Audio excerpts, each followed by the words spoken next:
Hi, I'm Mike Knoll. Today is Friday, the 24th of January, 2025, and I'm continuing on the 8D problem solving methodology. And this is the fifth video in the series, D5, Determine Corrective Action. If you haven't watched the previous videos, I urge you to go back and watch those. Look for @QualityMike84 on YouTube or look for one Michael Knoll on LinkedIn. In order to start D5, you're going to need your root causes that you determined in D4, the problem and process information you gathered in D2, and of course the team that you formed in D1. And in this step, you will need to be able to do brainstorming, similar to what you did in D4, where you identified the root cause. And you'll need to have a way to prioritize the potential corrective actions, and such as using a PICK, a pick chart. Like D4, you'll need time and space to meet. You'll need a whiteboard and markers, sticky notes and pens, and some way to display the information either on a projection screen or a big TV, or print it out and hand it to the team members. Now, a good flow for the D5 session, start off with brainstorming to generate a pool of potential corrective actions, just like you did at the beginning of D4 to generate potential root causes. Once you have that pool of ideas, then you can group the duplicates together, put them on sticky notes on the whiteboard, and then go through the ideas, have the people who came up with the idea explain very briefly, of course, what it is. Then give the team a limited amount of time for discussion so that they have an idea of what they're considering. Then you can narrow down your ideas by having the team vote on what they think are the most effective corrective actions, or maybe they can vote on the ones they want to get rid of.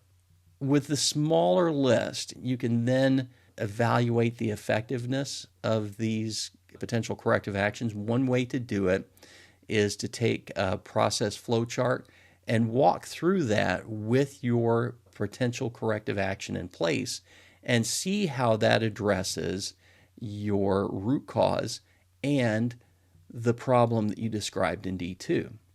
And in the course of this, I want to caution you, your team may come up with some great ideas for actions that absolutely should be done, but don't address the D4 root cause or the D2 problem.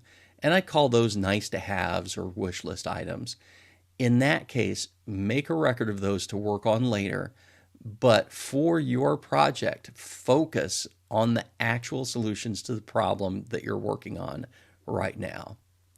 So now you've got a smaller list of potentially effective corrective actions, and then you can prioritize them using the PICK chart. And PICK stands for possible, implement, challenge, and kill.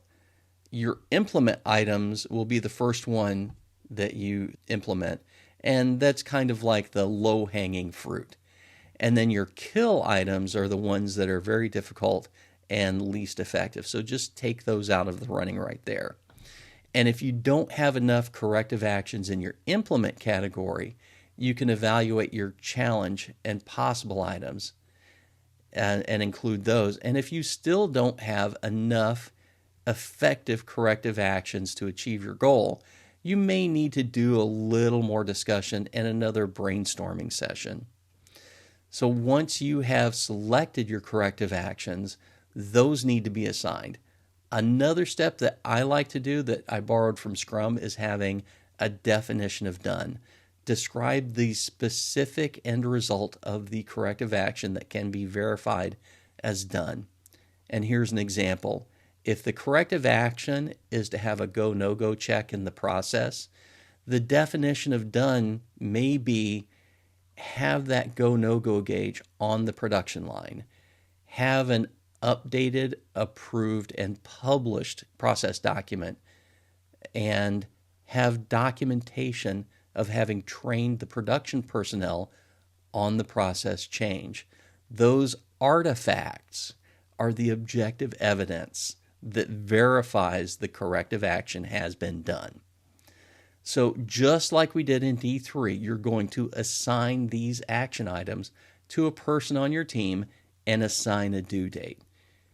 If you absolutely have to assign an action item outside your team, make sure you coordinate with the assignee. Make sure they have the ability, the time, the budget, and the authority to do the action and that they acknowledge responsibility to complete it by the assigned due date. At the end of D5, you will have a list of corrective actions that include detailed descriptions of the action, an assignee, a due date, and maybe my preferred practice is a detailed definition of done. That's all I have for D5 for you today. Thank you very much for watching my video. Make sure you help someone today and make all the good things happen. Goodbye.